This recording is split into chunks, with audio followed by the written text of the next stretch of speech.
Уважаемые жители и гости нашей республики, сегодня, 21 апреля, мы отмечаем, к сожалению, рост новых случаев коронавируса, и выявлено 74 случая.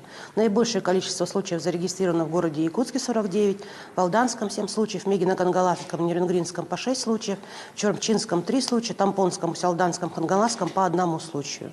Мы продолжаем активно проводить тестирование, исследования на ПЦР, ИФА и ИХ-исследования. Так, за сутки было проведено 1971 исследование на COVID-19. Всего за весь период пандемии у нас проведено более 1 миллиона тестов исследований. Если говорить о вакцинации, то на апрель месяц у нас в республику поступило 114 412 доз вакцин. Значит, это гам-ковид, спутник Ви и эпивак корона. Использовано на сегодняшнюю дату 86%. Активно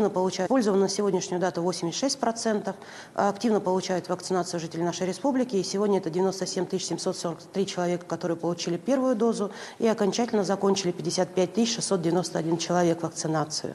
Если говорить о лицах старшего возраста, к сожалению, они не очень активно идут, и мы продолжаем их призывать на вакцинацию, поскольку это очень важно. Они остаются в группе риска по заболеваемости, и учитывая рост заболеваемости, хотелось бы, чтобы они активно тоже участвовали в нашей вакцинации. Всего у нас вакцинировалось лиц старше 60 лет 23 680 граждан, и в том числе завершили вакцинацию полным курсом 12 720. Тяжелых случаев по вакцинации не зарегистрировано. Вы точно так же можете записаться через госуслуги на вакцинацию в медицинские организации, либо же через ИР-14, через сайты медицинских организаций, либо напрямую через регистратуру.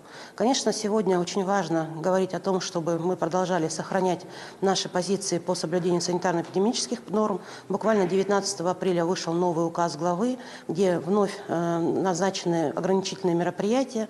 Так, ограничена работа всех увеселительных заведений до 24 часов, ограничено количество посещений точек общепита.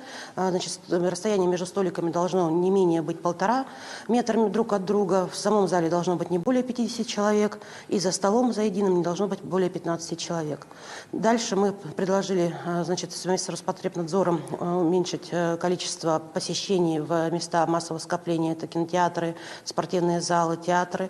Если буквально недавно у нас было 75% от посещений, то сегодня это опять вновь мы вернулись на точку 50 и не более заполняемости зала. И, естественно, также остаются меры ограничения по общественным мероприятиям различного профиля, выше 50 человек на одном из организационных мероприятий, и в том числе выходные и праздничные дни. Все эти мероприятия запрещаются, поэтому мы продолжаем настаивать на соблюдении всех мер, ношения масок, соблюдения дистанции санитарной и соблюдение всех мер дезинфекции, особенно на транспорте, в точках общепита. Как мы видим, большинство заболевших на сегодняшний день – это люди молодого возраста и из категории как раз-таки транспортных услуг и магазинов и торговли. Поэтому призываю все население быть бережным, относиться бережно к своему здоровью и заботиться о себе. Спасибо всем. Спасибо. Это был брифинг оперативного штаба по борьбе с коронавирусом с информацией о текущей эпидобстановке в регионе. Оставайтесь с нами.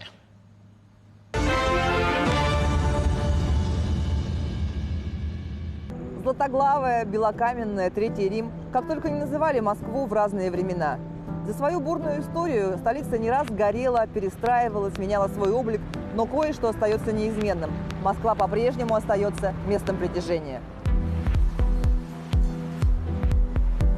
В фокусе нашей сегодняшней программы истории реальных людей, оставивших привычный западный образ жизни ради новых горизонтов. Я подумал, вау,